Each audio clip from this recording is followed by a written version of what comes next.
al compañero Miguel es periodista y él ha decidido especializarse o profundizar y estar ahí en el campo de cómo funciona la extrema derecha y tal, como eso es así, y lo conocíamos en otras actividades, le hemos ofrecido que esté hoy aquí con nosotros. ¿Y por qué decidiste eso de...? Porque podía haber hablado de ciberactivismo o de tecnología, ¿por qué extrema derecha?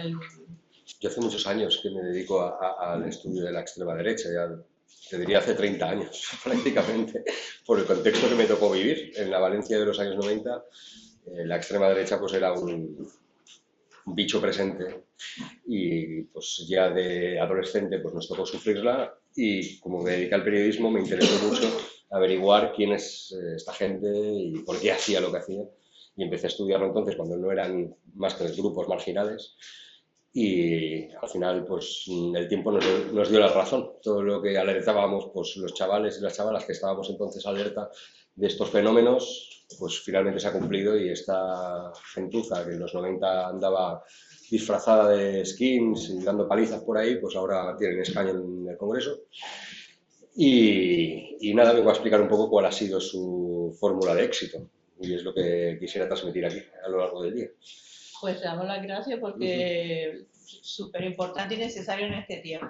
Así que cuando quieras, en este caso, el tiempo es tuyo. Genial, pues muchísimas gracias por la invitación y gracias también, obviamente, a Comisiones por poner el foco en este tema de rabiosa y lamentable actualidad, porque creo que ya nadie puede escapar a lo que tenemos delante, ¿no? Y creo que es muy importante que las entidades sociales y en este caso, pues, el sindicato pues tome cartas en el asunto porque, como sabéis, pues es un tema que afecta no solo a la vida de las personas, digamos, que han sido históricamente objetivo de esta gente y sus derechos, sino también ya es una cuestión, y como vamos a ver a lo largo de la exposición, es un problema también de la propia democracia y de los propios derechos laborales, sindicales y al fin y al cabo, como os trataré de explicar, algo que al final acaba sacudiendo también los sentidos comunes, los consensos y, como no, la lucha de clases. Así que voy a intentar desgranar todo esto. Mi objetivo en esta charla, más que explicar quiénes son estos de la extrema derecha y tal, que es algo que obviamente seguro que el compañero Forti y José pues ya han puesto bastante luz sobre el asunto.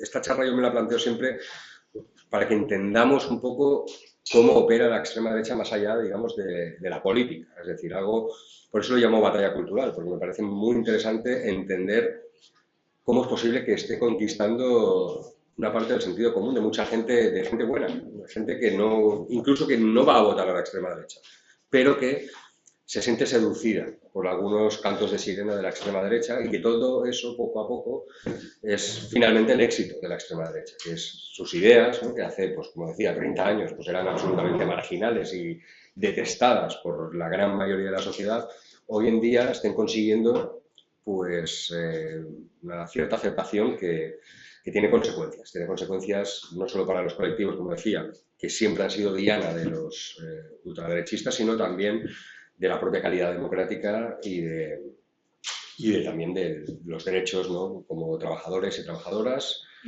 Y al fin y al cabo es un proyecto que va mucho más allá de incluso las propias banderas culturales que levanta la extrema derecha, es decir, todas esas cortinas de humo que nos ponen como trampas, ¿no? Para que piquemos y estemos hablando constantemente de lo que ellos quieren cuando ellos quieren, sino también esto va mucho más allá. Entonces yo quisiera desgranar un poco cuál es la estrategia que utiliza la extrema derecha, cómo opera y cómo son sus mensajes también, que llegan tan lejos, ¿no? Donde hace muchos años pues no creíamos que iban a llegar tan lejos, ¿no? Pero sin embargo no podemos escapar de la realidad, como decía, ¿no?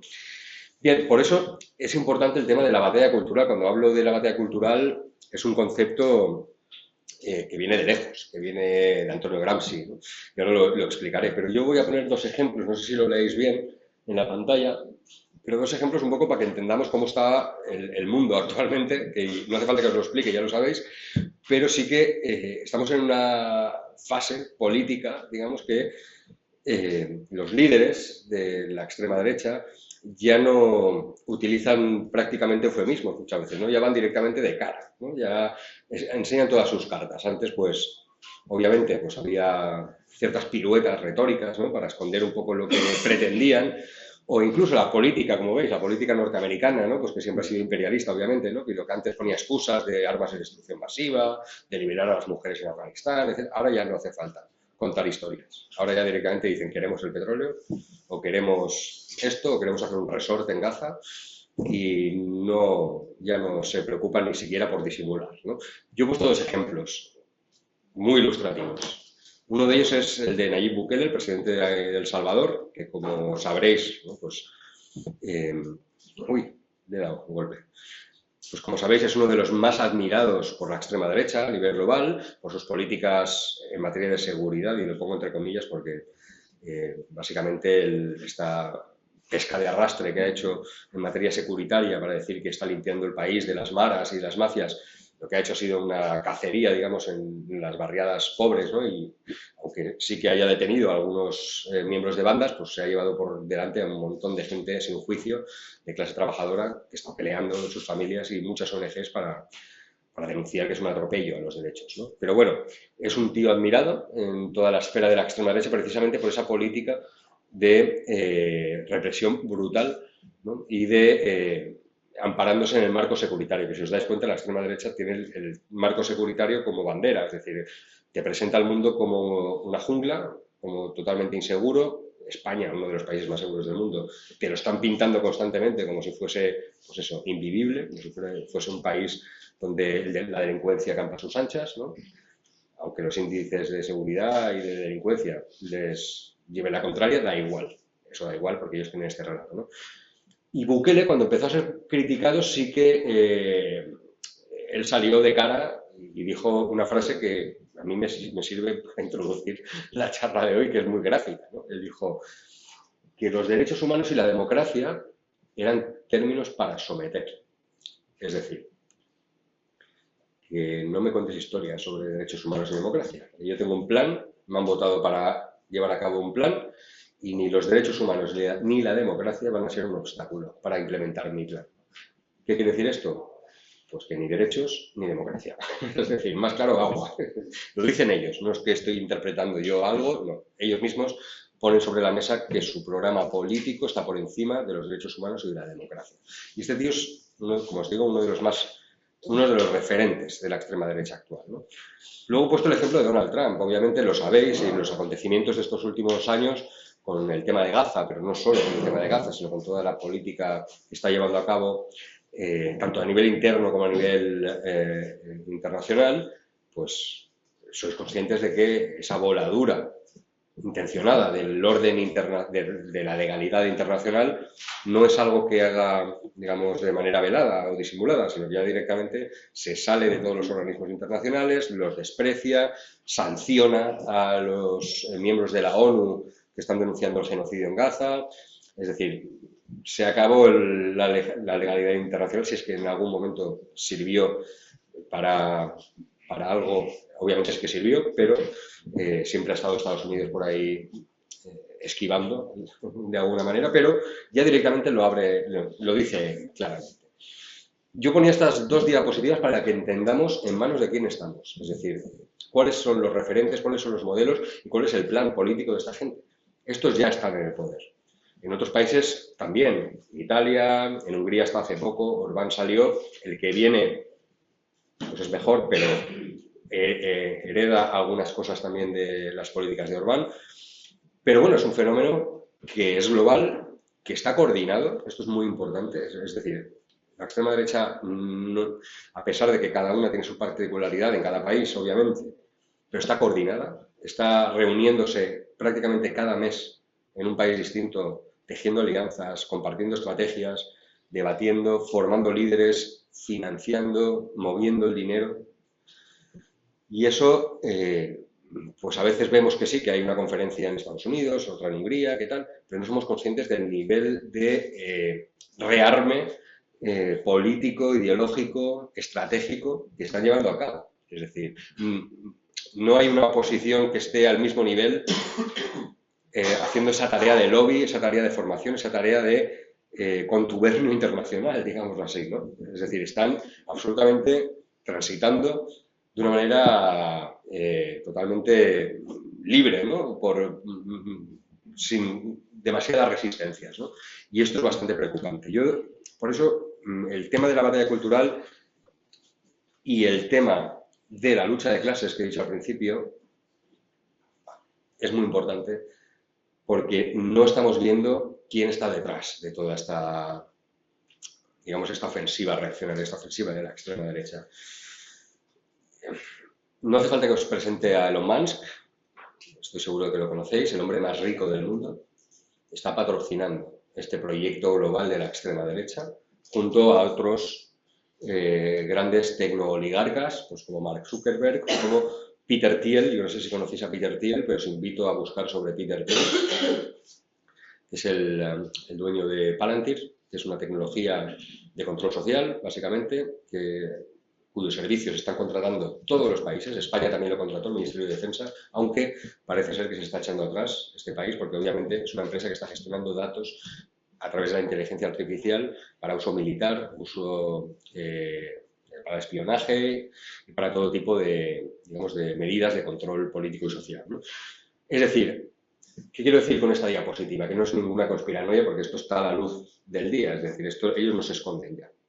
Ellos ya directamente, de hecho Peter Thiel, el dueño de Palantir, publicó un manifiesto hace poco, esto lo podéis encontrar en todos los medios de comunicación, donde hablaba de un futuro donde las democracias ya no servían y debería ser regido por tecnócratas. Es decir, eso de que el pueblo elija, esto al final tiene que haber un comité de expertos, de sabios, que sean los que dirijan, que saben lo que es mejor para el mundo, ¿no? Esto de que votemos el pueblo llano, eso para ellos no tiene mucho sentido, ¿no? Y esto hay que estar gobernado por los mejores según ellos, obviamente, ¿no? Y para llevar a cabo un plan que, obviamente, a nivel económico, a nivel político, no voy a decir profundamente neoliberal, porque es una vuelta de tuerca todavía más. Es decir, porque ya si prescinde de la democracia y prescinde de todos los derechos que ellos meten dentro de lo woke, ¿no? y toda esta carcasa que sirve para todo lo que no les gusta, ¿no? Pues obviamente su plan es profundamente antidemocrático, ¿no? Y profundamente reaccionario y profundamente parte de su lucha de clases. Cuando hablo de lucha de clases estoy hablando de los multimillonarios, de los hombres más ricos del mundo contra el resto de la población. Esa es una lucha de clases que se está librando y que la están ganando, lamentablemente.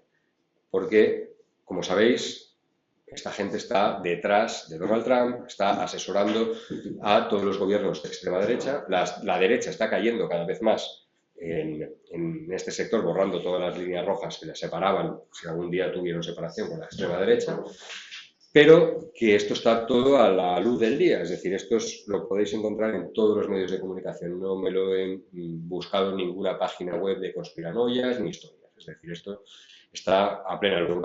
Hay que prestar un poquito de atención, porque a veces nos perdemos o no entendemos eso de Palantir que es, este Peter Thiel, este quién será, porque es gente que no está a la cabeza, es decir, están detrás.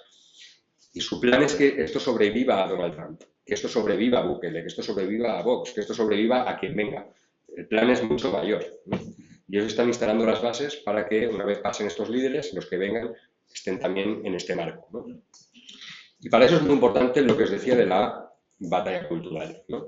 Pero antes de nada, no sé si lográis leer esto, la pantalla es pequeñita, pero esto es muy importante, de Matías Bianchi, un argentino que publicó un libro recientemente que se llama Estado y Algoritmo, que alertaba sobre el peligro del poder que ejercen estos grandes capitales, estos ultra ricos, bueno, los hombres más ricos del mundo directamente, ¿no? Y el poder que tienen, no es ningún secreto, obviamente, tienen un poder directo según la capacidad que tienen de financiar las campañas o encumbrar a determinados líderes, tienen el poder indirecto a través de los lobistas, los think tanks y las grandes tecnológicas que hoy en día, pues sabéis que están a la par con este tipo de gobiernos, financiando todos sus encuentros, financiando la CEPAC, que es el encuentro de los conservadores en todo el mundo, ¿no? Es donde está Donald Trump, donde Elon Musk hizo el saludo nazi, ¿os acordáis? ¿No? Que Elon Musk salió, hizo el saludo nazi y dijeron, no, bueno, no es nazi, es que estaba saludando a la grada y tal, ¿no? pues eso, todo esto, ¿no? Pues están excitados, es decir, esto también, ser conscientes de que tienen tanto poder, les hace ser muy arrogantes y directamente hacerte el saludo nazi y no pasa nada, ¿no? Y ya, quiero decir, ya no se esconden en este sentido, ¿no? Y luego, obviamente, el metapoder, ¿no? Que es lo que hablaba Bianchi, ¿no? En su libro, en su artículo del País. Este artículo del País está muy bien. Se llama así, La batalla entre la democracia y la oligarquía financiera digital. Lo podéis encontrar en el País. Y hablaba de eso, ¿no? De la capacidad que tienen luego también, a través de sus empresas y de toda la contratación que tienen de gobiernos de todo signo, es decir, desde gobiernos como de España a otros gobiernos, de influir en la opinión pública, de influir en los debates que tenemos en política, de influir en las narrativas sobre el mundo en el que vivimos y condicionar todos los debates públicos, como decía, ¿no? Es muy interesante esto, es muy profundo todo esto, pero yo quería, esto es de esta semana, ¿eh? Lo he incorporado porque me parecía muy interesante traerlo, que está de rabiosa actualidad, pero me parecía muy interesante que habláramos también del papel que están teniendo los tecnooligarcas y los grandes capitales, las personas más ricas del mundo, en esta reconfiguración del mundo que estamos viviendo de una manera absolutamente veloz, ¿no? Que a veces nos perdemos, ¿no? Como os decía, en estos nombres y en estas compañías y todo esto, pero que es muy importante para entender que esto no es solo una pandilla de cuñados que son homófobos y machistas y que nos quieren devolver a la edad de piedra, no es solo eso, que también, sino que detrás hay un proyecto económico neoliberal, ya antidemocrático absolutamente, cuyo plan es desmontar la democracia. Es decir, ahora ya no estamos hablando solo de que le van a quitar derechos a un determinado colectivo, sino estamos hablando de que van a desmontar la democracia. Y no lo supongo yo, lo dicen ellos en sus manifiestos, en sus apariciones públicas. No es algo, como digo, que forma parte de una teoría de la conspiración, sino que ya se está hablando de esto. Ellos están hablando abiertamente de esto, ¿vale? Buscad el artículo porque está bastante bien, está en el País, el de Matías Bianchi, ¿vale? ¿Qué es esto de la batalla cultural que os decía al principio? Bueno, pues es un término gramsciano, es decir, viene de Antonio Gramsci, de un comunista sardo que estuvo en Mussolini y que se dedicó a teorizar, a escribir sobre cómo debía la clase trabajadora conquistar sentido común de su propia clase, obviamente, pero también de toda la sociedad para instaurar una sociedad, en su caso socialista, ¿no? Que tuviera los derechos de los trabajadores y de la clase trabajadora, digamos, como prioridad, ¿no? Y él hablaba de que para conquistar el poder político, antes tenía que conquistar el corazón de la gente. Es decir, sí, se podía hacer una revolución y una dictadura, pero ¿para qué? ¿Qué te iba a durar eso, no? Tenías que garantizar que la gente te iba a apoyar, ¿no? Que la gente creía que ese era el mejor sistema para ellos, ¿no? Entonces él empezó a teorizar cómo la clase obrera debía convencer a sus semejantes para conquistar la hegemonía. Y esto es lo que él llama la batalla cultural, ¿no? Esto es algo que se va desarrollando poco a poco a lo largo de los años, las teorías de Gramsci y toda la izquierda posterior a la Segunda Guerra Mundial empieza poco a poco a, digamos, intervenir en muchísimas luchas que poco a poco se van instalando en el sentido común, ¿no? Ahora explicaré cómo, ¿vale? Pero esto es lo que me interesa. La extrema derecha pronto empieza a tomar nota.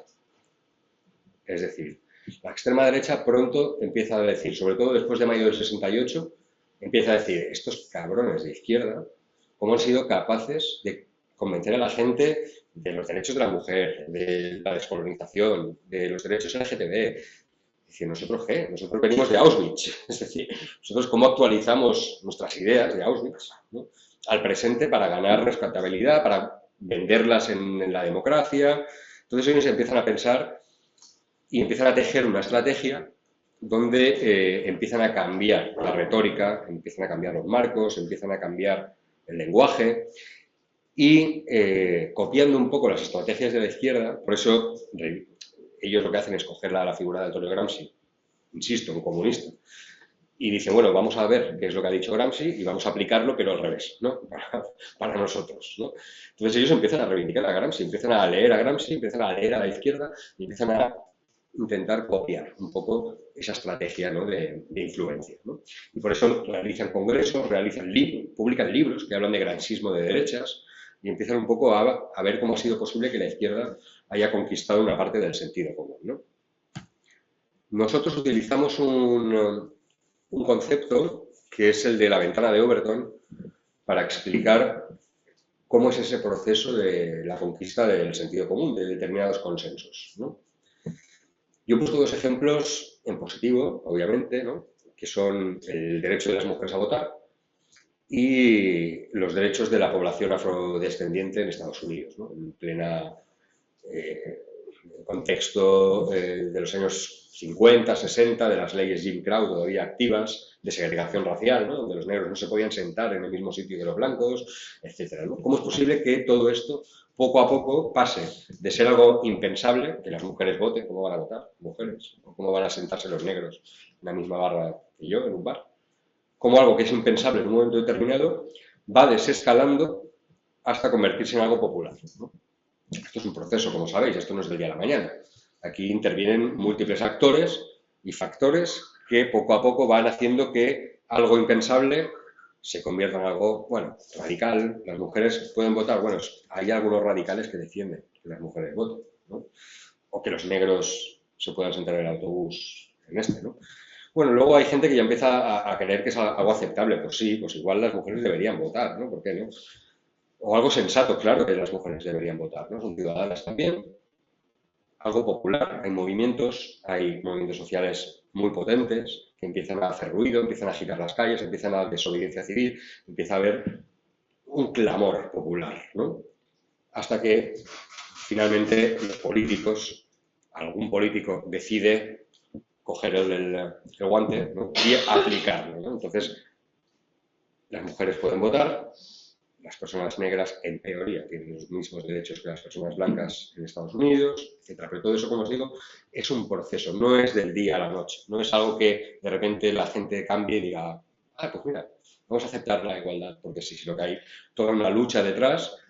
Y eso es la ventana de Overton, que se abre, ¿no? Poco a poco, algo que es radical, impensable, poco a poco se va haciendo popular y al final acaba siendo realidad. Yo os voy a poner un ejemplo muy sencillito para que entendáis algo que hemos vivido todas y todos nosotros, porque todas y todos en los 90 teníamos uso de razón, ¿verdad? Yo era un adolescente en los años 90, ¿vale?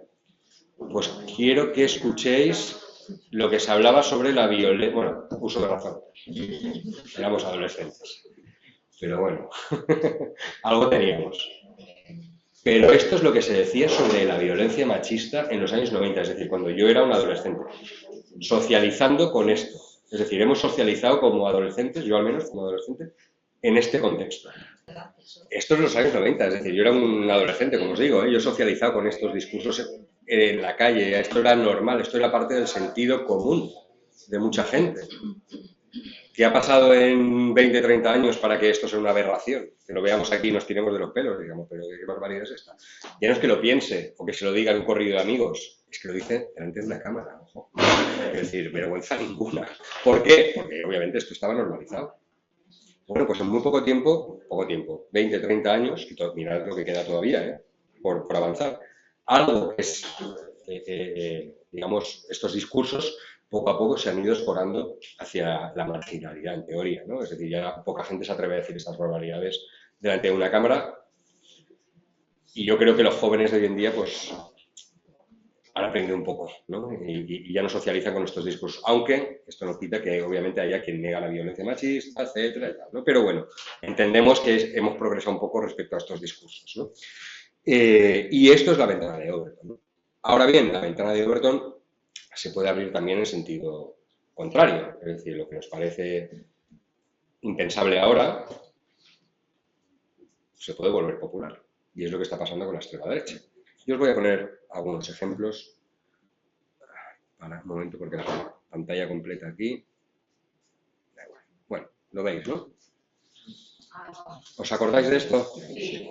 Y siento la brutalidad de la imagen, pero es que creo que debemos un poco poner las cosas sobre la mesa. ¿Os acordáis lo que nos produjo esto a todas y a todos, ¿no? Que nos dejó hechos polvo, ¿no? Esta imagen y vimos la crudeza de lo que es pues el drama de las personas refugiadas que huían de la guerra de Siria, la foto del niño Aylan, ¿no? que huía de la guerra y se lo encontraron, pues eso, en una playa de Turquía, ahogado. y lo que provocó, ¿no?, en la sociedad. Provocó una reacción que, ostras, salimos a la calle pidiendo que había que ayudar a las personas que huían de la guerra, que huían del ISIS, ¿no?, en aquella época. El Ayuntamiento de Madrid con la pancarta de bienvenidos refugiados. ¿Os acordáis de las imágenes de los trenes llegando a Alemania, ¿no?, y la gente recibiéndolos, los refugiados, con flores, con carteles, refugees welcome y tal? La manifestación en Barcelona de queremos acoger, etcétera. Que decir, hubo una reacción, ¿no?, humana, positiva, de esta gente está sufriendo, hay que ayudarla, ¿no? Hay una guerra y esa imagen del niño Aylan pues fue brutal, ¿no? Fue algo que nos tocó a todos, ¿no? Esto fue, pues eso, hace poco más de 10 años. Poco más de 10 años. ¿Qué ha pasado en menos de 10 años? En menos de 10 años. Para que hayamos pasado de esa imagen a esto. A que un tipo que tiene el 20% de intención de voto en este país diga que hay que hundir a los barcos que rescatan a niños como que hemos visto ahora. O que un gobierno como el de Grecia, que no es de extrema derecha, ojo, diga que hay que sancionar a los barcos y a las ONGs de rescate. Algo ha pasado. O sea, algo ha pasado en Europa, en el mundo, para que esa imagen del niño Aylan y la campaña de Refugees Welcome, de empatía, de humanidad, de solidaridad, que nos hacía sentir partícipes de este mundo y que estábamos actuando ante la injusticia, de repente haya dado un giro de 180 grados y la apología de la crueldad, de la maldad, sea premiada con un 20% de apoyo en las elecciones, ¿no? Algo ha pasado. Algo ha pasado en estos años para que la sociedad haya cambiado tanto. No puede ser. ¿Qué ha pasado?, ¿no? Pues entonces, esa es la pregunta que nos hacemos todos. Y esto es un poco lo que vamos a intentar explicar a lo largo de hoy, ¿no? ¿Os acordáis de esta imagen? ¿Verdad que sí, eh? Tremenda, ¿eh? No solo lo que significaba la imagen, que a todos nos tocó también el corazón. ¿Os acordáis de la campaña de insultos que recibió la chica? De ataques machistas, racistas, ¿os acordáis? Fue brutal, o sea, fue espectacular la campaña de odio que se desató contra esta mujer.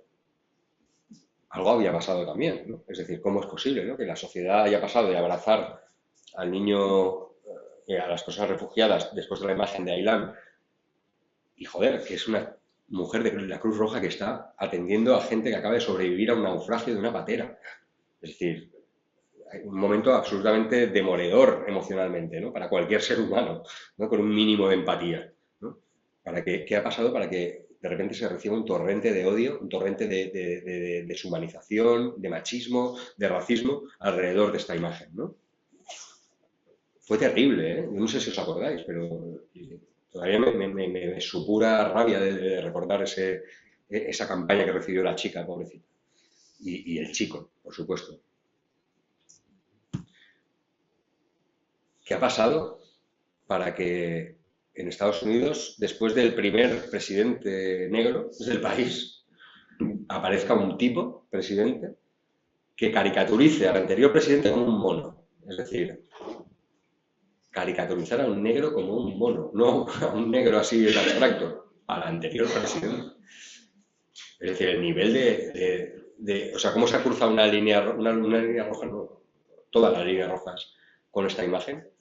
O sea, pero también pasa una cosa, son tantos los mensajes de odio que estamos recibiendo que ya esto hasta que nos parece una más, ¿no?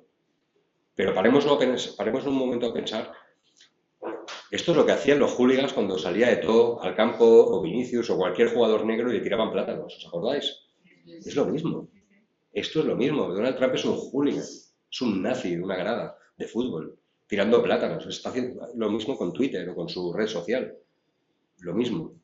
Este mensaje de deshumanizar a una persona negra, al anterior presidente, caracterizarlo como un mono, no hay insulto más bestia, ¿no?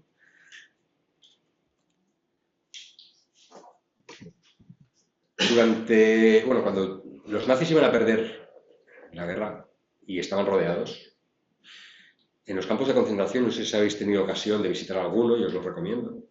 Os recomiendo que visitéis a un campo de concentración si podéis, Auschwitz, Mauthausen, donde estuvieron 7.000 españoles, etc.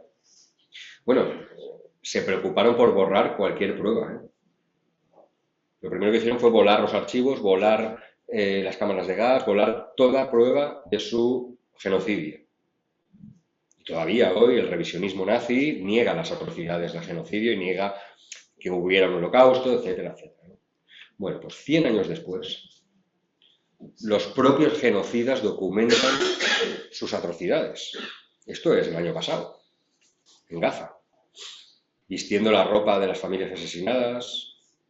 ¿No habéis visto miles de fotos de los soldados con la ropa interior de las mujeres, con las joyas, robando dinero, haciéndose fotos con ancianos detenidos, grabándose vídeos torturando y violando con perros a prisioneros palestinos, con perros, sí, violando con perros? Lo graban ellos en vídeo. Es que los que fueron acusados de esas violaciones son estrellas de la tele hoy en Israel. Estrellas de la tele. Están libres, por cierto, absueltos. Una TikToker famosa israelí haciendo broma de las mujeres que salían en los vídeos que habéis visto todas y todos de los niños reventados por las bombas y se caracteriza, pues ya lo veis, sin dientes, feos, llorando y tal, haciendo broma de las madres palestinas que pierden a sus hijos y tal. Es decir, y esta apología de la maldad. Es decir, ¿qué ha pasado? ¿Qué ha pasado para que antes cometer un genocidio diese vergüenza y era algo que tenías que esconder? A que sea algo que tú cuelgues en tus redes sociales, en Facebook. Mira, mamá, mira, colegas, estoy aquí cometiendo un genocidio. Y no pasa nada. Y nos reímos y jiji, jaja. Algo ha pasado. No sé si sabéis quién es Ben-Gvir, el ministro israelí cuya esposa le regaló una tarta con una soga porque logró aprobar la pena de muerte para los palestinos hace poco, en el Congreso de Israel. Entonces, su mujer le regaló en su cumpleaños una tarta con una soga que era un pin que él llevaba. Los de su partido llevaban un pin con una soga para reivindicar la ley de pena de muerte, ¿no?, para los palestinos, y de hecho celebraron con champán. Cuando se aprobó estaba repartiendo champán por ahí. La tarta, ¿no?, la tarta que le regalan por su cumpleaños, con una soga también, dos pistolas, que parece, esto me dices que es la boda de un narco, ¿no?, y te lo crees, ¿no?, con las pistolas, con tal, no sé qué. Pues, bueno, es un ministro de Israel. Esta apología de la maldad. Es donde voy, ¿no? Es donde voy. A esta batalla cultural precisamente también habla de esto. Habla de cómo estamos permitiendo, ¿no?, que la crueldad, la maldad, el malismo.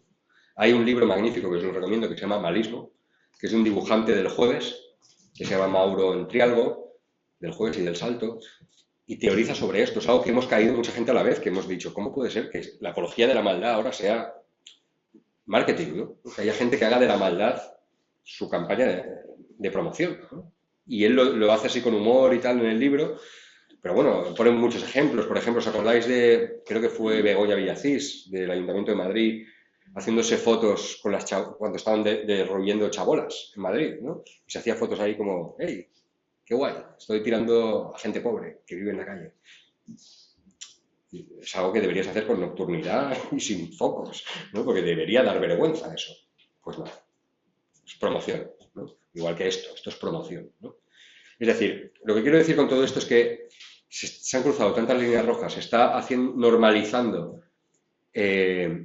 una manera de relacionarnos entre humanos que es absolutamente terrorífica, pero que, y es donde voy, forma parte del proyecto político de las extremas derechas. Es decir, todo esto, sin este aprendizaje de la maldad, de pornografía de la maldad pura y dura, no se explica cómo se instalan estos sentidos comunes reaccionarios que deshumanizan a una parte de la población, que al final acaban haciendo creer que está bien quitarle derechos a determinada gente o que está bien la mano dura y está bien determinadas medidas autoritarias, pues porque poco a poco nos hemos ido acostumbrando a que todo esto es lo normal, que todo esto es aceptable, ¿no? Todo esto me recuerda mucho a las imágenes que podéis encontrar si viajáis al sur de los Estados Unidos. Hay una serie de museos, yo no sé lo que durarán o si todavía están vigentes, yo los visité hace 3 años, por todo el sur, Luisiana, Alabama, Georgia, el Mississippi, y todo esto. Hay un montón de museos de recuerdo de lo que fueron la esclavitud, las leyes Jim Crow, los linchamientos, y todo esto es acojonante, o sea, es terrible todo lo que pasó allí, en pleno siglo XX, ojo. Y encontraréis miles de fotos de los linchamientos, de cómo ahorcar o torturar y asesinar a personas negras eran eventos públicos de celebración, donde se reunían los niños. ¿Lo veis, las fotos ahí? A mí me aterrorizó esta foto de los pies colgando de una persona ahorcada y los niños abajo sonriendo. ¿Eh? Que circulaban postales Sí. con las fotos del linchamiento como si fuera pues eso. la postal de... Esta maldad, que era algo normal en aquel momento, en aquel contexto, que creíamos que habíamos curado, ¿no? Que habíamos rechazado y que habíamos condenado a las alcantarillas de la historia, lamentablemente poco tiene que envidiar a estas nuevas imágenes, ¿no? A esta apología de la maldad, a todo esto. O sea, hay un hilo conductor entre todo esto. Está volviendo toda esta basura, ¿no? De alguna manera. Está volviendo. Está volviendo. Es que no hace falta irse a Alabama al año 2020, o sea, al año 1920. Es que el año pasado ocurrió en Murcia. El año pasado en Murcia se organizaron cacerías contra personas de origen migrante por el hecho de ser migrantes, porque una persona que no era ni del pueblo le pegó a un anciano, entonces tenías que hacer pagar a todos los marroquíes o a todos los árabes que trabajan y viven en Torre Pacheco. Yo me dediqué estos meses que estuvo todo esto, bueno, como estuvo el año pasado, a meterme en todos los foros de la extrema derecha, todos los telegrams y tal, para ver qué es lo que estaba pasando, quiénes estaban difundiendo el odio, quiénes estaban promoviendo las cacerías, y localizamos a varios de ellos, ¿no? A varios de los grupos que estaban alentando todo esto. Y bueno, tengo que decir que logramos identificar a uno de ellos y al final fue detenido y estuvo en la cárcel hasta hace poco, que ahora lo han soltado, no sabemos muy bien por qué, ¿no? Pero os voy a poner un ejemplo del vídeo que estaban circulando. Esto es lo que estábamos viendo, ¿vale? En los canales de Telegram, de Torre Pacheco el año pasado.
Esto estaba en los canales de Telegram, es decir, no lo he hecho yo, ¿vale? Esto estaba dentro de la propaganda que se alentaba a ir a Torre Pacheco a cazar a moros, cazar moros directamente.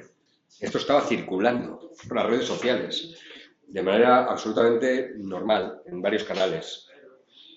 Quiero decir, esa deshumanización, esa apología del odio y la violencia está ahí, no es algo del pasado, está sucediendo y está provocando pues lo que vimos en Torre Pacheco el año pasado, ¿no? Espera, porque ya no sé cómo se hace lo de la pantalla completa. ¿Aquí? Vale. Vale. ¿Cómo llegamos hasta aquí?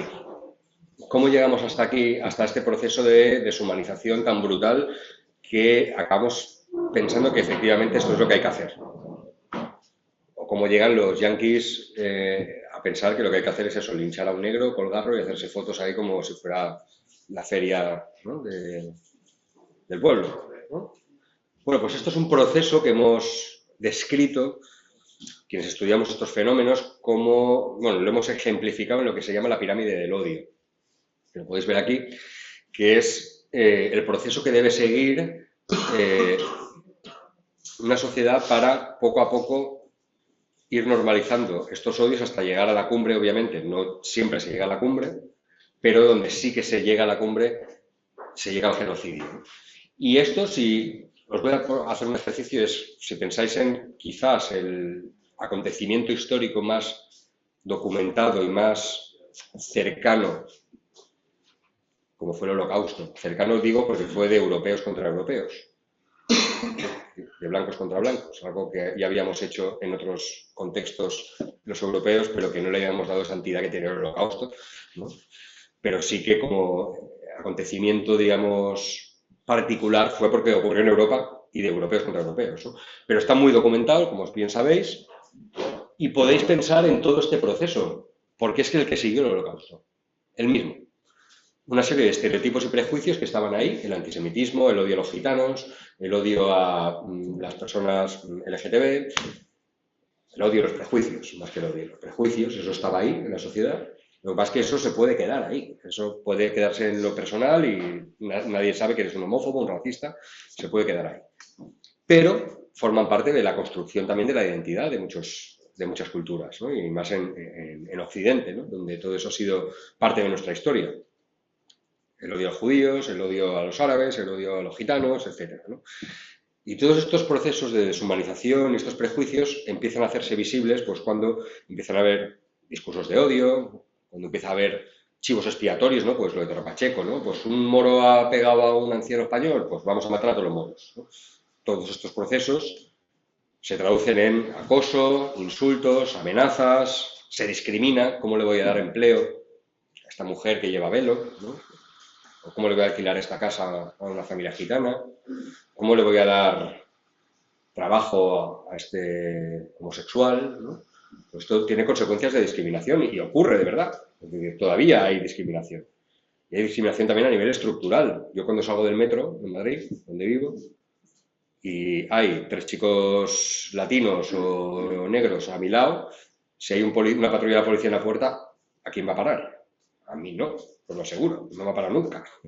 Pero a los que tengo al lado los han parado varias veces. Es decir, hay un racismo estructural, un racismo institucional, hay discriminación. Ahora lo de prioridad nacional que están tratando de instaurar las derechas, pues es una medida de discriminación institucional. Todo esto se puede traducir en violencia, Torre Pacheco, ataques contra personas racializadas o personas LGTB o contra personas extranjeras, violencia, terrorismo y finalmente genocidio. El Holocausto nazi siguió todos los pasos, desde abajo hasta arriba.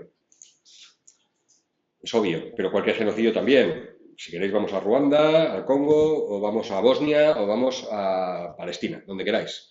Pero todos han hecho el mismo proceso, desde abajo hasta arriba. Obviamente, como os digo, no estamos en la fase de genocidio, al menos en España, pero sí que es la cumbre de todo este proceso, ¿no? ¿Y cómo es posible esto? Es decir, ¿cómo una sociedad pasa?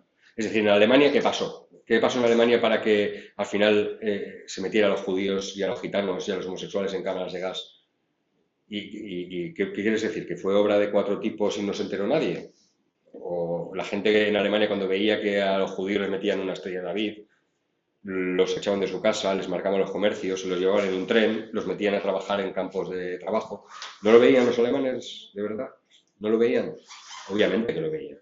Lo que pasa es que les habían educado o les habían convencido de que esa gente merecía lo que estaba pasando. Merecía pues porque eran traidores o no se habían adaptado o porque no eran ciudadanos alemanes o por lo que fuera, ¿no? Quiero decir, no se volvió loca la sociedad alemana. No estaba drogada, sino se había fanatizado, se había convencido. Y se había convencido porque había habido una batalla cultural. Volvemos, se había convencido a la sociedad de que eso es lo que había que hacer, deportarlos, esclavizarlos y exterminarlos. Y eso fue así. El genocidio no se pudo llevar a cabo si no hubiera habido una educación previa de la ciudadanía para tolerar eso, ¿no? Decía que la parte de la construcción de la identidad, el tema de los prejuicios y de los estereotipos y del racismo y de muchos otros prejuicios, Y os pongo este ejemplo de cómo se representaba a los moros en España hace unos cuantos años, no muchos, ¿eh? Mi abuela y mi madre incluso sabían lo que era Mariquita Pérez, un recortable para niños, ¿vale? Mirad cómo se representaban a los moros en los libros en España a principios del siglo XX, con un bozal, con una cadena, una cara de animal, ¿no? Los recortables de Mariquita Pérez, ¿vale? Para niños. ¿La veis? ¿Veis lo que tiene en la Mariquita Legionaria? ¿Y qué tiene? Un fusil y una cabeza. Bueno, si ponéis en Google Legión RIF decapitaciones, veréis que eso no lo inventó Lysis, sino que... No, la Legión Española decapitaciones RIF, por ejemplo. Veréis 1000 fotos de legionarios españoles con cabezas de moros. Es decir, no lo inventó Lysis. Es decir, la Legión Española ya se dedicaba a cortar cabezas y hacerse fotos con cabezas cortadas, de moros, ¿no? Pero claro, también hubo un aprendizaje de que se les podía cortar la cabeza porque eran animales, como veis, ¿no? Son animales, ¿no? No son humanos. Entonces, se podía hacer eso, ¿no? Se podía hacer eso hasta el punto en el que a los niños se les regalaba recortables de Mariquita Legionaria con cabezas cortadas, ¿no? Heavy el tema, ¿eh? Ojo. ¿Os imagináis ahora, ¿no? Un recortable en Siria, ¿no? De, mira, niños, cabezas de cristianos cortadas, ¿no? Que, oh, socorro, ¿no? Bueno, esto lo hacíamos nosotros, tranquilamente, ¿no? Fijaos cómo se representaba la otredad, digamos. En Estados Unidos, por ejemplo, a los negros, ¿no? Estos son, lo he cogido así al azar, he cogido 3 imágenes al azar, ¿vale? La literatura de principios de siglo, los folletines estos de principios del siglo XX en Estados Unidos, ¿no? Cómo duerme la bestia, ¿no? Sale pues la mujer blanca, rubia, y el negro acechando por detrás, ¿no? ¿Lo veis, no? ¿Qué sugiere esta imagen? Peligro de violación, ¿no? Bueno, las 3 imágenes, si os fijáis, ¿no? Los nativos americanos sometiendo a la mujer blanca, el asiático sometiendo a la mujer también, ¿no? El elemento en común de estas 3 imágenes es la mujer, ¿verdad? Si yo ahora os digo manadas de menas, ¿no estáis viendo una imagen aquí? Es lo mismo que dice la extrema derecha hoy en día, ¿no? La mujer como objeto de conquista de los bárbaros que vienen a quitarnos a nuestras mujeres, ¿no? Porque son potenciales violadores. Que es lo que dicen ahora de los moros, de los inmigrantes, las manadas de menas, ¿no? Es lo mismo, lo mismo. Esto está ya escrito en la historia hace muchísimos años, ¿no? Ese miedo al bárbaro violador que conquista a nuestras mujeres, ¿no? Igual que la animalización, la foto el dibujo del moro animalizado, ¿no? Que os he puesto antes, ¿no? Pues bueno, eso ha sido a lo largo de la historia. Cómo se representaban los judíos, ¿no? En la Alemania nazi, en la propaganda nazi, como ratas. Hay miles de carteles presentando a los judíos como animales, como arañas, como ratas, insectos. Bueno, y esta imagen de la derecha es de hace nada, de hace un año, que es un palestino con una cucaracha, ¿no? Y la bota del ejército de Israel aplastándolo, porque a las cucarachas que se las hace, ¿no? O sea, las pisan, ¿no? Son asquerosas, ¿no? Es decir, ¿qué diferencia hay entre ambas imágenes? Ninguno, ¿no? Y esta imagen, os la explico. Esto es una película de la factoría de Joseph Goebbels, del propagandista de Hitler, un tío muy inteligente, perdón, muy malo, pero muy inteligente, es decir, no confundir ignorancia con maldad, son cosas distintas. La gente muy inteligente que es muy mala. Y Joseph Goebbels, pues era uno de estos personajes, ¿no? Y toda la factoría de propaganda nazi que puso al servicio de la causa hizo una película que se llama El judío eterno, que yo, si tenéis estómago, a ver, no sale nada gore ni nada, pero como propaganda y para entender un poco cómo funciona la propaganda racista y de deshumanización, está bien verla, ¿eh? Para entender muchas cosas. Y fijaos cómo se caracteriza al judío, ¿no? Entonces, ¿no? Siniestro, avaro, poco de fiar. Y fijaos en la imagen de la derecha. ¿Qué tiene en ambos extremos el judío? En una mano tiene unas monedas y en el otro brazo tiene la hoz y el martillo, ¿vale? ¿Qué quiere decir esta imagen? Es muy interesante la historia, ¿eh? Es los nazis fueron muy listos, porque como su nombre indica, nacional socialistas, ¿no? Ellos lo de socialistas obviamente fue algo que robaron. ¿Para qué? Estratégicamente, pues para convencer a una parte de la izquierda de que ellos también eran socialistas, ¿no? Y eso, aunque no lo fueran, pero igual que la Falange robó el rojo y negro de la CNT y se iba a los mítines de la CNT a repartir propaganda de la Falange, ¿no? Para convencer a mucha gente de izquierdas de que ellos también eran revolucionarios, a su manera, obviamente, pues los nazis hicieron lo mismo. Usurparon el nombre de socialismo, que luego encarcelaron a todos los socialistas y los mataron, pero bueno, usurparon el nombre, se pusieron el nombre nacional y lo interesante de esta imagen, tenían dos mensajes, uno para cada público, uno para el público de derechas y uno para el público de izquierdas. Por eso ganaron, porque fueron capaces de convencer a gente de ambos bandos. ¿Cómo? A la izquierda le dijo que los judíos eran usureros, capitalistas, explotadores, enemigos de la clase obrera, porque eran los que tenían el negocio, y las empresas y el capital, ¿no? Y a la derecha, ¿qué le dijo? Pues que los judíos eran bolcheviques, traidores, agentes de Rusia, etcétera, etcétera, etcétera. Todo esto, ¿qué pasa? Que cuando hay un sentimiento antijudío que forma parte de la construcción de la identidad a lo largo de los siglos, es decir, que ese odio a los judíos ha existido siempre en Europa, y esto ha sido de izquierda a derecha, y mucha gente, cuando llegan los nazis y les presentan esto, uno de izquierda dirá, pues es verdad, los judíos son unos usureros capitalistas. Y llega uno de derecha y dice, sí, los judíos son bolcheviques porque Marx era judío y tal, y no sé qué y tal. Es decir, pues convencieron a una parte de la gente, no a todos obviamente, pero convencieron a gente de izquierdas y de derechas de que de que el enemigo era el judío, o el judío encarnaba, digamos, todos esos males para todos los gustos, ¿no? Fue muy hábil. Si vosotros veis la película del Judío Eterno, como os digo, que es de 1940, ojo, y cambiáis en vuestra mente, cuando la estáis viendo, cambiáis el sujeto judío por musulmán o por inmigrante, estaréis viendo la propaganda actual de la extrema derecha. Tal cual. Es que hasta en algo tan curioso, ¿no? Como es, por ejemplo, la campaña que ha habido desde hace muchos años de la extrema derecha en Europa contra el halal de los musulmanes, es que en la película del Judío Eterno es la misma campaña contra el kosher, contra los judíos, con los mismos argumentos, crueldad animal, porque los nazis amaban a los animales, ¿eh? A ciertas personas no, pero los animales eran animalistas.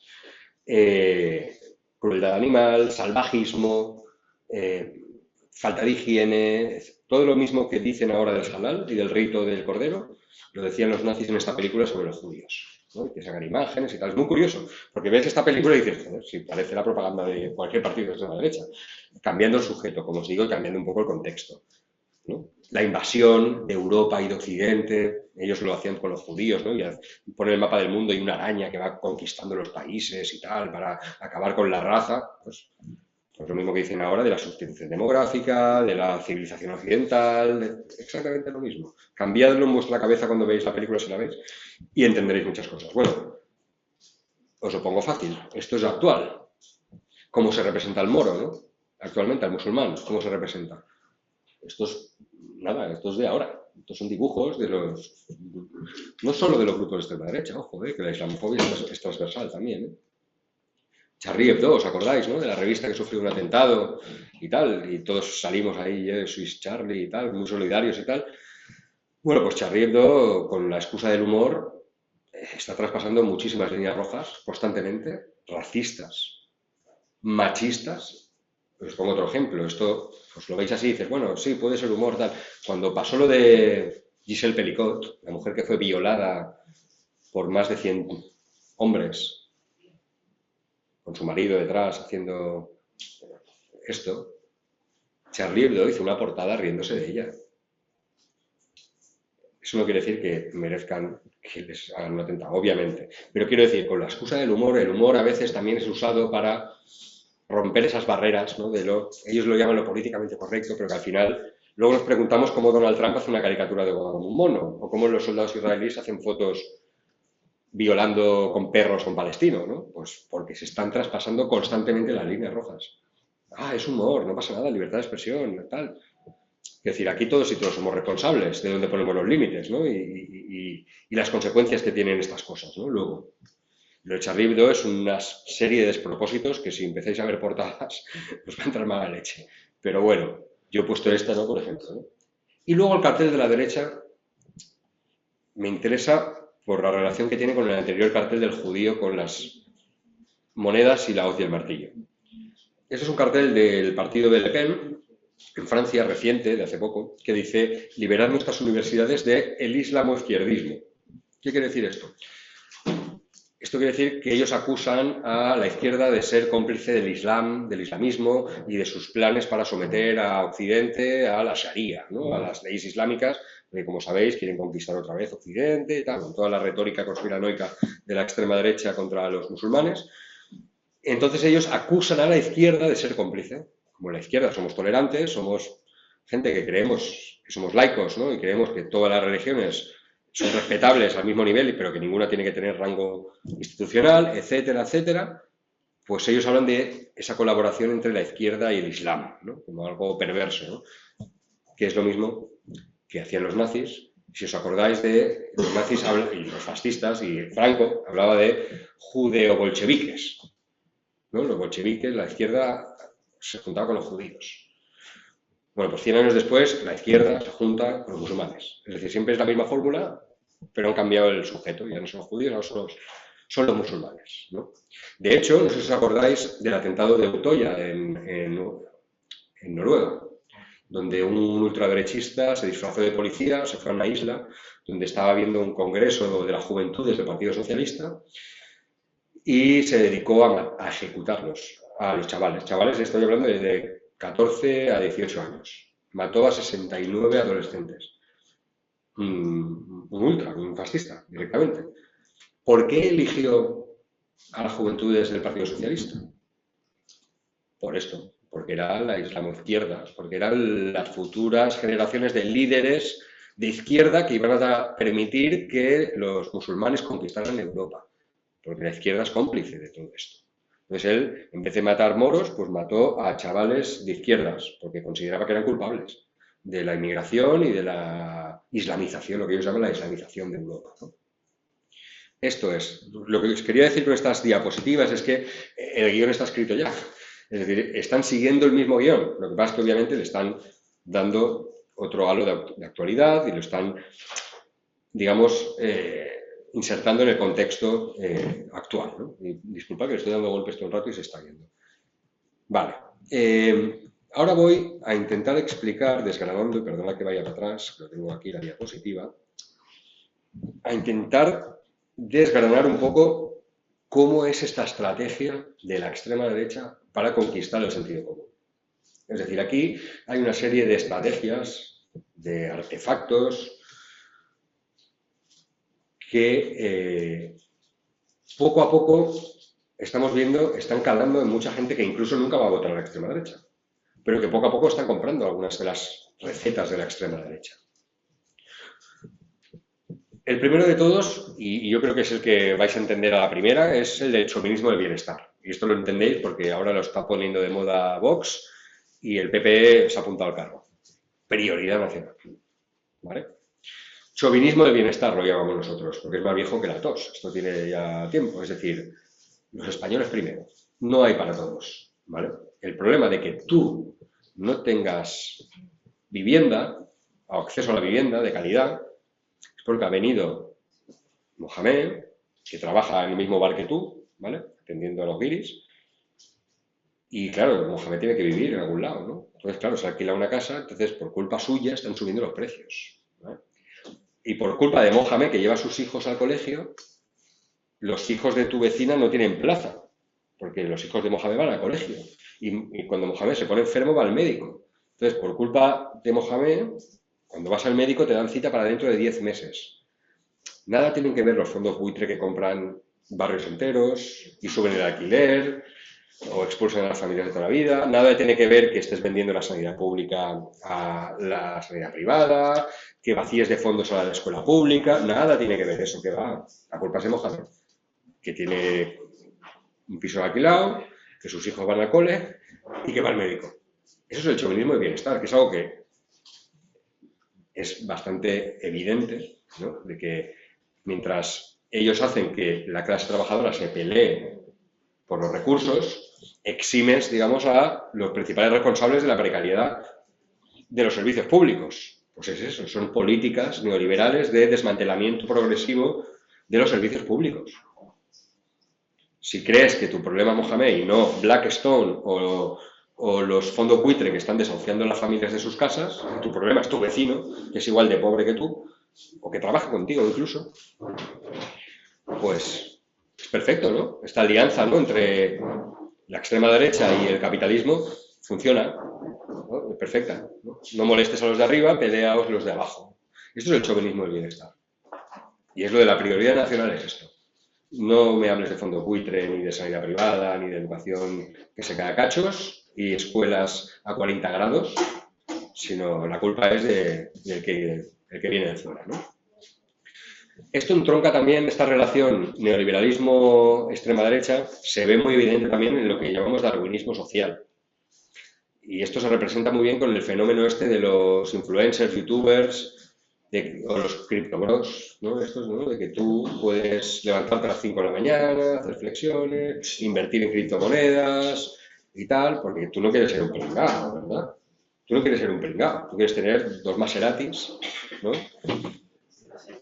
No pagar impuestos, ¿no? Porque pagar impuestos es de pringaos, ¿no? Te vas a Andorra y tal, y mira, los demás somos tontos y pobres porque queremos, ¿no? Y claro, todo esto, al final, ¿no?, pues es el sálvese que pueda, es el mantra neoliberal, ¿no? Entonces todo esto funciona muy bien también para ambos, ¿no? Y si os dais cuenta, todos los influencers estos acaban todos en la extrema derecha, están todos metidos en estos rollos. Pero funciona muy bien este tándem, ¿no? Y luego lo que os decía antes de la incorrección política. Han sabido disfrazar toda su chatarra de que ellos son antisistema, ellos son políticamente incorrectos, ellos son los verdaderos rebeldes. Y esto en España se explica bastante bien cómo lo ha podido hacer la extrema derecha de manera muy sencilla. Es decir, venimos de un ciclo donde después de la crisis hubo pues una reacción, al menos en España, de movimientos sociales, partidos políticos progresistas, gobiernos progresistas, hubo una ola feminista muy potente en este país, hubo un cambio también en las políticas, también en materia de derechos, LGTB, etcétera, que hicieron pensar pues que estábamos avanzando mucho, ¿no? Y que la gente pues quería cambios, ¿no? Cambios, sobre todo después del 15M y todo esto, ¿no? Pues señalaba a la banca, señalaba a los grandes capitales. Esa crisis no la capitalizó la extrema derecha, la capitalizó un poco un sentido común más progresista, al menos en España, ¿vale? ¿Qué pasa? Pues pensar que hay generaciones, hay chavales que tienen ahora 20 años, 22, que han nacido en un contexto de gobierno progresista, contexto ola feminista, contexto derechos sociales, etcétera. Y claro, ha habido una gente que les ha dicho, eso es el sistema. El sistema es feminismo, el sistema es antirracismo, el sistema es lo progre, ¿no? ¿Y qué le venden a los chavales? Tú quieres ser diferente, tú quieres ir contra corriente, ¿verdad? Porque tú no eres un borrego que va por donde le manda el gobierno, ¿verdad? Pues ser rebelde, hoy en día, es ser reaccionario, es ser un facha, es poner el cara al sol en clase, es llamar feminazis a las mujeres, es cuándo habrá un día del orgullo hetero, ¿no? Y es, pues eso. Les han vendido eso, no quiere decir que sea verdad, pero les han vendido eso a una parte de la gente, sobre todo a los jóvenes, que creen que hoy en día ser rebelde es eso. Obviamente no lo es, pero mucha gente joven se lo ha creído. Eso es la incorrección política. La resignificación y la apropiación de conceptos, es muy interesante también esto. Si yo digo, por ejemplo, pro vida, ¿en qué pensáis? En antiabortistas. ¿En qué momento les hemos regalado la palabra vida? Pro vida, es decir, ¿y nosotros qué somos? Pro muerte. Es decir, ¿por qué les hemos regalado vida? Ayuso. Libertad. ¿Libertad para qué? Pero libertad, se apropia de la palabra libertad. Es que hay una fundación, el otro día hubo un congreso en el Senado sobre libertad de expresión que lo organizó la extrema derecha y estaba liderado por abogados cristianos. Y dices, y se apropian también de la palabra libertad de expresión. Libertad de expresión, vida. Es que hay un think tank, una organización de la extrema derecha europea que creó Orbán, que se llama Asociación por los Derechos Fundamentales. También os apropiáis de los derechos fundamentales, es decir, están conquistando constantemente, apropiándose de nuestros marcos, de nuestro lenguaje. Eso es la batalla cultural, eso es gramscismo puro y duro, ¿no? De cómo van cogiendo esos marcos, esas palabras, esos conceptos que hemos defendido toda la vida desde otras posiciones, ¿no? Eso es la resignificación y la apropiación. El tema de la conspiración, de la antipolítica, de la verdad alternativa es muy bestia, es decir, cómo... Y esto se ve muy claro, por ejemplo, en el tema de la pandemia o en el tema de la Dana. Yo soy valenciano y lo de la Dana me tocó de cerca. Y todavía hay gente que se cree que el problema fue que Pedro Sánchez voló presas. Pero es que da igual lo que digas. Es que da igual lo que digas. Es que hay gente que tiene una carretera alternativa montada por donde transita su verdad. Y da igual lo que tú le digas. Te va a decir que las presas, que hay muertos en el parking, que hay no sé qué. Es decir, le da igual, han construido una verdad alternativa y transitan por ahí, ¿no? Eso de que dato mata relato, pues se ha acabado. Dato ya no mata relato, porque ellos han construido esta verdad alternativa, ¿no? Y esto pasa también por la conspiración antipolítica, lo que está diciendo estos días, la deslegitimación del sistema electoral en España. Está diciendo, ¡ay, pucherazo! Ahora quieren darle nacionalidad y van a votar y porque quieren condicionar las elecciones. Esto lo hace Trump. Recordad que acabó con el asalto al Capitolio, ¿no? Joder. Pero es que lo están haciendo ya aquí estos, ¿eh? Están ya diciendo que va a haber fraude electoral. Ya lo están diciendo, por si pierden, ¿vale? Es decir, esto forma parte de una estrategia global. La provocación, la hipérbole, el espectáculo, ellos son noticia constantemente. ¿Por qué? Pues porque saben perfectamente cómo ponerse en el foco, cómo decir cosas para al día siguiente ser noticia. Como cuando Miguel Ángel Rodríguez dice lo de la ducha, dice lo de no sé qué, lo dice a propósito, para que hablemos de él, para que hablemos de esto, para que nos metamos en sus marcos. Ellos controlan el debate constantemente y lo hacen a través de la provocación. Donald Trump igual. Donald Trump dice, voy a hacer un muro en México con cocodrilos y nos tiramos 2 semanas hablando del muro con cocodrilos, cuando él sabe que es mentira y todos sabemos que es mentira. Pero da igual, estamos hablando de eso y no estamos hablando de otras cosas. Es decir, ellos controlan constantemente a base de provocación, espectáculo, hipérbole. Espectáculo, Donald Trump viene de la tele. Es decir, él tenía un reality show, no sé si os acordáis. ¿Os acordáis de Berlusconi? La misma escuela. Jesús Gil. Es decir, son personajes que vienen de ahí. Y esa gente generaba mucha adhesión. Precisamente por el papel que interpretaban como personajes, ¿no? Luego el victimismo. Ellos son las víctimas, siempre. No me dejan expresarme, van todos contra mí, ahora me están investigando porque tienen miedo a mis políticas, porque todo es un contubernio, porque tal, cual. El victimismo. Desde Trump hasta los nuestros de aquí. Todos son víctimas del sistema, ¿no? El tema de la seguridad, como os he dicho antes, ¿no? Esa obsesión por la seguridad. ¿Por qué? Porque la sensación de inseguridad genera miedo. Y el miedo es el mejor lubricante para el autoritarismo. Cuando tú tienes miedo porque te van a robar, te van a ocupar la casa, se va a explotar cualquier terrorista cuando salgas a la playa, va a pasar cualquier barbarie, porque esto es un descontrol, tú necesitas a alguien que ponga orden. Y estás dispuesto a sacrificar determinados derechos, porque tú lo que quieres es sentirse seguro. Por eso el miedo es el principal lubricante para la extrema derecha y por eso están constantemente metiendo miedo y desconfianza. Y luego, lo último, que es lo que más me interesa, que es la pregunta eterna que nos hacemos todas y todos, y más en entornos de lucha sindical y lucha de clases directamente. Y es, a veces nos tiramos de los pelos, pero ¿por qué la gente de clase trabajadora vota a la derecha? ¿O por qué votan tal? Y hacemos caricaturas, ¿no? Los fachapobres que son tontos, es que tal, que no sé cuántos. Esto tiene una explicación. Y estamos pensando todo el rato en el que es incongruente que alguien vote en contra de sus derechos, de su propia clase. Pero olvidamos que mucha gente no vota desde una perspectiva de clase. Vota porque la extrema derecha le ha ofrecido otros sitios donde agarrarse, otros lugares seguros, que es como lo llamo yo. Otras... Mira, os lo explico rápido con un vídeo, muy rápido. Un vídeo electoral de hace unos años de Vox, ¿vale? Y fijaos lo que está vendiendo. Fijaos.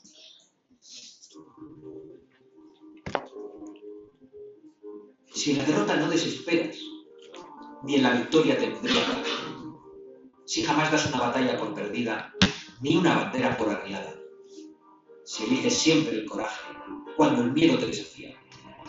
Y si no te ríes del honor porque no quieres vivir en dolores, si anhelas nuevos horizontes, si desprecias mis viejos orígenes, si no derrochas lo que no tienes, y eres generoso con quien de verdad lo necesita, si conservas intacta tu honradez en tiempos de corrupción, y sabes bien que no es lo mismo el vicio que la virtud, si corres tras la verdad cuando los demás desfallecen, si tu voz limpia alcanza por igual a reyes y hombres coherentes, si sientes gratitud y orgullo por quienes de uniforme guardan el nube, si recuerdas a los que cayeron para que no caigan nunca en el olvido, si respetas la historia y el legado de tus mayores, si eres capaz de batirte para proteger el futuro y el patrimonio de tus hijos, si amas a tu patria como amas a tus padres, si dices la belleza, el bien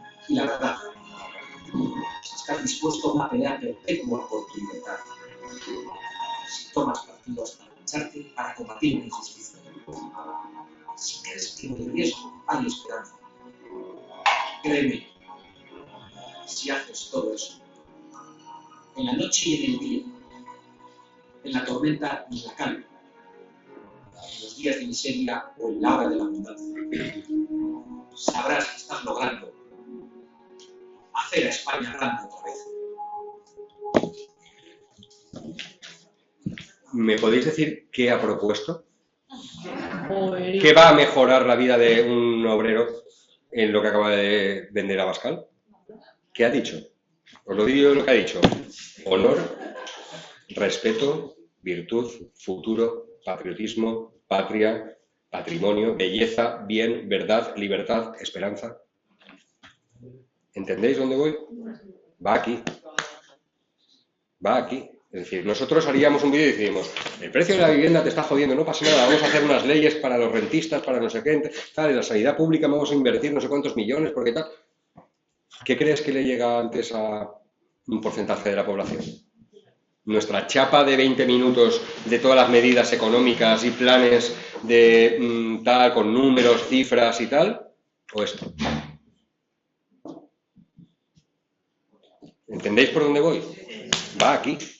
No ha vendido nada, ¿eh? No ha dicho, voy a subir las pensiones, voy a tal... No ha dicho nada. Nada de nada. Ha vendido libertad, honor, respeto, virtud. Claro, eso es lo que estamos olvidando de por qué un obrero vota a la derecha, porque le está vendiendo estos lugares seguros. ¿Quién no quiere honor, virtud, esperanza, libertad, patria, lo que sea? Esto es un lugar seguro que está vendiendo la extrema derecha a muchísima gente que vota antes a estos porque son españoles. Nos van a poner primero los españoles, ¿no? Porque están defendiendo al hombre ante esta ofensiva feminista que nos quiere hacer sentir culpables a los hombres por no sé qué tal. Esos lugares seguros, como en algún momento también la religión es un lugar seguro para mucha gente, ¿no? Pero esto que está vendiendo la extrema derecha a nivel global es lo que no estamos entendiendo desde una parte de la izquierda, ¿no? Desde los movimientos sociales, sindicales, etcétera, de que esto es lo que conecta con muchísima gente. Y aquí es donde nos perdemos. Aquí es donde, como os decía, pues la gente está estos están conectando con algo que muchas veces nosotros no estamos llegando a conectar, ¿no? Y eso implica que debemos pensar un poco también en cómo traducimos nuestro lenguaje para que llegue también a nivel emocional. No quiero decir dejar de hablar de números y de cifras y de políticas, pero que sepamos en qué plano están jugando ellos. Sobre todo porque a veces... El otro día, no sé si os acordáis, el diputado del PP, que es gay, diciendo que él estaba orgulloso de ser gay y del PP. Y la gente dijo, ¿pero cómo puede ser? Pero si ha ido en contra tal... ¿Vosotros de verdad creéis que esta persona tiene los mismos problemas que una mujer trans que se dedica a la prostitución, por ejemplo? O una persona LGTB de un pueblo que tiene que esconder su identidad por miedo a lo que digan en su pueblo. Obviamente este tío no tiene esos problemas. Este tío vive en un entorno donde el ser gay pues no pasa nada. Por mucho que luego voten contra que se case, voten contra tal o las terapias de conversión, etcétera, da igual, no es su problema. Porque él no sufre eso. Él no está votando como gay. Está votando como rico de derechas, ¿sabes? Esa es su identidad, no es gay. Él es gay por accidente, porque ha sido así, no, por lo que sea, porque ha nacido así, ya está. Pero quiero decir, él no vota como gay, él vota como facha de PP y ya está, y se ha acabado, ¿sabes? Mira, y ahora ya para terminar, como me quedan unos minutitos, sí que quería, bueno, os voy a recomendar algunos libros y algunas pelis, ¿vale? O sea, que sacad los móviles si queréis hacerle fotos. Pero este libro es fundamental para entender la comunicación política, y esto sirve para todo, para movimientos sociales, sindicales, para todo. ¿Cómo está siendo la extrema derecha tan hábil de meter sus debates, sus marcos, para ganar los debates constantemente? Esto es manual de comunicación política. No pienses en un elefante, yo os la cojo. Y os pongo algún ejemplo, ¿no? De lo que dice. No importa lo que dice, sino cómo lo enmarcas. ¿Vale? ¿Vale? No responde a ratos fríos del cerebro, sino que responde a historias, metáforas, emociones. ¿Vale? Tú eres el que tiene que poner los marcos, no la extrema derecha. ¿Vale?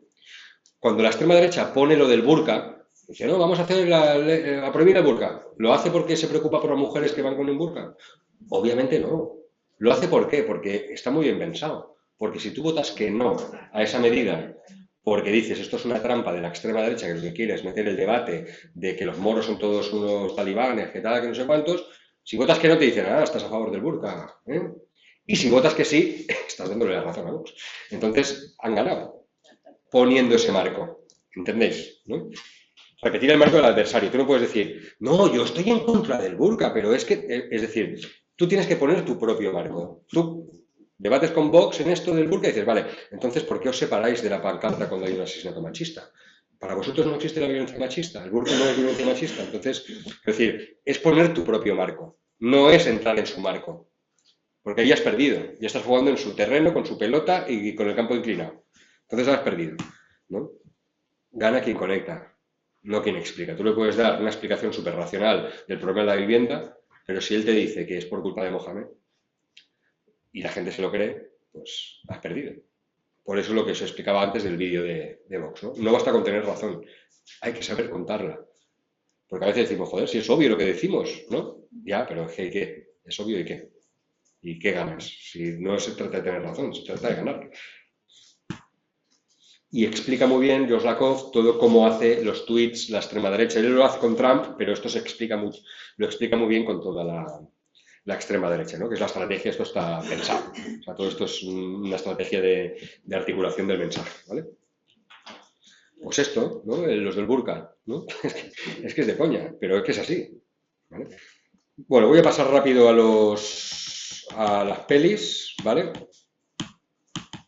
Perdona que yo tengo charla aquí para rato, ¿no? Os recomiendo mucho estos libros. Están muy bien.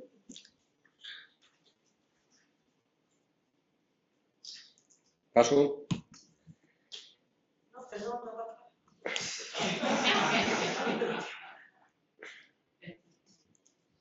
Stefanoni es argentino, ha escrito otro libro ahora y está muy bien también, los dos. Facha de Jason Stanley. Jason Stanley ha publicado otro, es norteamericano él, se ha exiliado de Estados Unidos, por cierto, sobre cómo se intenta borrar la historia, es decir, cómo están reescribiendo la historia, cómo están influyendo las universidades para que cambien los libros de texto en los colegios y tal, para reescribir la historia. Es decir, esto es tremendo, es brutal el trabajo que hace el Stanley. El libro de Alicia Valdés es muy pequeñito, pero está muy bien para entender también el tema de la juventud y de cómo se está focalizando mucho la extrema derecha en convencer a la gente joven. Está muy bien cómo lo hace. Y también qué estamos haciendo mal los demás para no arrastrar a una gran parte de la juventud hacia otros postulados, ¿no? El libro de Antonio Maestre es brillante, os lo recomiendo de verdad. Muy honesto. Y es algo que además todos los tíos nos sentimos identificados, sobre todo los de su generación, ¿no? Porque hemos socializado también en entornos donde muchas cosas que ahora detestamos, ¿no? Pues eran normal, entonces, ¿no? Y está muy bien como lo explica él. Yo os lo recomiendo también. Disculpad. Documentales y series, ¿vale? La fiebre, esta está en Movistar. Está muy bien cómo funciona y todo el tema de la ventana de Overton, cómo la extrema derecha manipula los debates, cómo hay una polémica sobre una cosa y la extrema derecha la coge y le da la vuelta y te lleva a su terreno para que el debate sea otro. Está muy bien esa serie, ¿eh? Está sobre Washington, es sobre uno de los asesores de Trump, que se llama Roger Stone, que es uno de los contactos con los grupos nazis, para que entendáis también quién está detrás de Trump. Y esto es del primer mandato, ojo, ahora es peor. Pero es muy bestia también el personaje. Y luego Alex Jones, que es uno de los mayores propagandistas de bulos de Estados Unidos, que tiene una cadena de televisión por cable y que es un vendedor de crecepelo y de basura, y que es terrible la influencia que tiene. Os hago una sinopsis muy breve, y ya sé que estoy ahí al límite, pero muy rápido. Este documental va sobre este tipo que es un conspiranoico que dijo que uno de los tiroteos que hubo en una escuela de Estados Unidos no había pasado, era mentira, que los padres que salían eran actores, ¿vale? Y que todo era un plan de los comunistas para quitar el derecho de los americanos a llevar armas, ¿vale? ¿Qué pasó? Esto dices, pues vaya chorrada, ¿no? ¿Qué pasó? Porque tiene tantos seguidores y tanta influencia que hubo un grupo de gente, de seguidores suyos, que se presentó en el pueblo donde había pasado lo del tiroteo y se fue a buscar a los padres y a las madres de los niños asesinados, a acosarlos en su casa, a llamarlos traidores, comunistas, que no les van a robar las armas y su derecho a portar armas. Y lo llevaron a juicio por esto. Bueno, sin ir más lejos, ayer publicó una imagen de San Fermín y otra del funeral del líder iraní, que hubo 1 millón y pico de personas en Teherán, y dijo que eran los islamistas que habían tomado España. Para que veáis el nivel de... No, pero es que tenía decenas de miles de retweets. Es decir, hay una carretera paralela, como os decía, por donde transita toda esta gente, que le da igual lo que le digas. ¿Vale? Eso era San Fermín, porque había una pancarta contra Israel, entonces dijeron que si los islamistas, que si tal. Y mezcló lo de Irán con lo de tal. ¿Vale?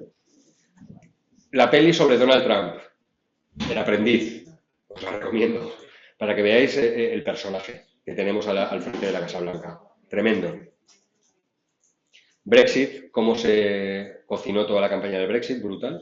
Es brutal cómo a través de una empresa de compilación de datos, de recopilación de datos de Internet, que se llamaba Cambridge Analytica, consiguieron perfiles de todos los usuarios de Facebook del Reino Unido y, estoy al límite, lo siento, y dirigieron mensajes específicos para decenas de miles de perfiles diferentes. Es decir, tú eres una mujer blanca, liberal, de clase media, pues para ti tengo un mensaje que te va a convencer de que el Brexit es bueno. Tú eres un negro pobre de las barriadas de Londres, de no sé qué, te voy a convencer de que el Brexit es bueno para ti. Tú eres un multimillonario de la City, que tal, que no sé cuántos, te voy a enviar un mensaje para convencerte de que el Brexit es bueno para ti. Eso fue una empresa que vendió perfiles, o sea, las huellitas que vamos dejando todos con las cookies y tal. Entonces hicieron una campaña que le llegó a todo el mundo con un mensaje que lo convenció de que el Brexit era bueno y por eso ganó. Es brutal. La ingeniería. Esto sí que es ingeniería, ¿no? Brutal. Y quien estaba detrás era este señor, Steve Bannon, uno de los asesores de Donald Trump. Y esta peli, este documental, más que peli, es sobre él, sobre quién es. Él está detrás de todos los laboratorios, de una gran parte de la estrategia de la extrema derecha a nivel global, también de Vox, es amigo de Abascal y compañía. Y tiene este documental. Y tiene una frase que es muy gráfica, pero que explica muy bien lo de la extrema derecha, que es llenadlo todo de mierda. Es decir, no hables de lo que se te pregunta, no tal, tú llenalo todo de mierda, que al final no se cabe hablando de lo que se tiene que hablar, ¿no? Y no sé si os acordáis, en el debate de la Dana que hubo en el Senado hace unos meses, estábamos todos los valencianos ahí, viendo ahí a ver qué iba a pasar y tal, se acabó hablando de ¿qué? ¿De la Dana? No, se acabó hablando de ETA. De ETA, de la Dana. Llenadlo todo de mierda. Eso es. Bueno, ETA, cada 2 por 3 Ayuso está hablando de ETA. Pero bueno. 2 series. Una, M, el hijo del siglo, que es de Mussolini, que es basado en el libro que se llama igual, M, que está muy bien. Vais a flipar las semejanzas del ascenso de Mussolini al poder con la actualidad. Vais a flipar. Salvando las distancias, obviamente. Pero es tremenda la similitud entre los actores que hubo en su momento participando de ese ascenso y lo que estamos viendo ahora. Exactamente, os vais a flipar. Y luego la de la derecha, que es Exterminar a todos los salvajes, que es de un director haitiano que se llama Raúl Peck, buenísimo, director de I Am Not Your Negro, que es otra peli buenísima también, y otra peli que es El joven Karl Marx, que también es muy buena, y habla sobre el racismo y el colonialismo, y cómo las ideas que dieron lugar a todo el colonialismo por parte de Occidente siguen insertadas dentro de la sociedad y explican el racismo actual. Está muy bien. Es una serie así medio ficción, medio documental, está muy bien y os las recomiendo las dos, porque vais a entender muchas cosas. Real Bad Arabs es los árabes malos del celuloide y es tremenda, si la veis ahora, porque vais a ver un montón de películas que habéis visto, conocidas, cómo se caricaturiza, cómo se representa a los árabes y musulmanes en el cine. Es tremendo. Es tremendo que ahora lo veamos y digamos, hostia, es verdad, vaya estereotipos, vaya prejuicios, vaya estereotipos racistas directamente, ¿no? Es tremendo. Porque es algo que hemos visto todos y no hemos caído. Aladín, no sé qué, no sé menos, tal, y te empiezas a ver y dices, hostia, es verdad, tú. Que si lo comparas con los judíos, por ejemplo, en la propaganda nazi es evidente, ¿no? Pero como esto lo tenemos más normalizado, pues es brutal. Es brutal este documental. Y luego este documental francés que se llama Regreso a Reims, que este os interesa particularmente porque es una ciudad de mucha tradición obrera y de lucha sindical y lucha obrera en Francia, que se llama Reims, que cuando empieza el proceso de desindustrialización, empieza a llegar la extrema derecha poco a poco, empieza a insuflar determinados mensajes poco a poco, toda esa masa obrera tradicionalmente de izquierda, sindicalista, combativa, acaba convirtiendo Reims en un feudo de la extrema derecha. ¿Vale? Y esto es la directora, que es de allí, que es de izquierdas, que se va a vivir fuera y que vuelve unos años después y se encuentra con eso. Y empieza a preguntarse cómo ha sido posible que de una ciudad referente de la lucha sindical y obrera surja uno de los bastiones de la extrema derecha. Y está muy bien, y os interesa. Por el contexto en el que estamos, obviamente, ¿no? ¿Qué decir de esta película? ¿La habéis visto? Nominada a los Oscars, La zona de interés. La banalidad del mal absoluta. La familia del jerarca nazi guardia de Auschwitz, que vive pared con pared con Auschwitz. ¿Vale? Están sus niños en la piscina y las cenizas de los hornos cayendo sobre el jardín mientras los niños juegan. Esa banalidad que conviven con el horror, ¿no? Yo he puesto una imagen aquí al lado del muro de separación entre Cisjordania e Israel, ¿no? Salvando las distancias, pero bueno, a veces no están tan lejos los temas, ¿no? Pero la peli es brutal, para que entendamos esa normalización de la maldad, de, bueno, sí, aquí al lado estamos exterminando a la gente, pero aquí están mis niños, mira qué guapos. Y el perrito, y están ahí, pues, pasando lo que está pasando, ¿no?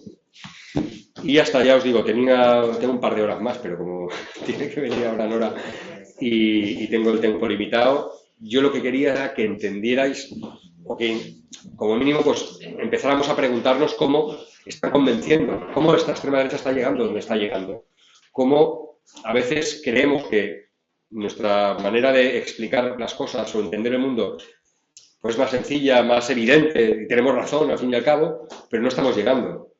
Y sobre todo para entender eso es entender quién está detrás de la extrema derecha. Como os digo, no son cuatro listos, sino que están los grandes capitales detrás. Están muy interesados en que su proyecto, porque no se sienten amenazados, de hecho, su proyecto triunfe. Y obviamente tienen todos los artefactos, todos los mecanismos propagandísticos, mediáticos, redes sociales a su favor. Entonces, nos va a tocar librar una batalla muy dura, larga, pero yo tengo esperanza. El objetivo de la extrema derecha es cargarse todos los espacios de socialización y de lucha comunitaria y de interacción social. Sindicatos, organizaciones de barrio, todo tipo de organización social. Quieren individuos aislados, que son mucho más fáciles de manipular y de aterrorizar. Por eso es tan importante el sindicato, por eso es tan importante la asociación de vecinos, tan importante la asociación de familias del colegio de nuestros hijos. Es importante el espacio de fiestas patronales de nuestro pueblo y que estemos ahí, porque ahí donde estamos conviviendo, donde estamos organizados, donde nos conocemos, estamos el tú a tú, nos vemos las caras, ahí es mucho más difícil que criminalicen a mi colega, a mi vecino, al padre del compañero de clase de mi hijo, etcétera, etcétera. Y por eso reivindico que la lucha está también en los pequeños espacios, en los centros de trabajo, en la escalera de vecinos, y en todas partes. Es decir, no nos lo van a solucionar los políticos, ni un líder, nos lo vamos a solucionar entre todas y todos, interviniendo en todos esos espacios y poco a poco pues conociendo cómo operan ellos para desactivarlos, allá donde podamos. Así que mucho ánimo y yo creo que hay partido y tenemos que librarlo por una cuestión de supervivencia, pero también por una cuestión de que queremos ganar, de que tenemos razón y vamos a querer ganar. Así que nada, muchas gracias.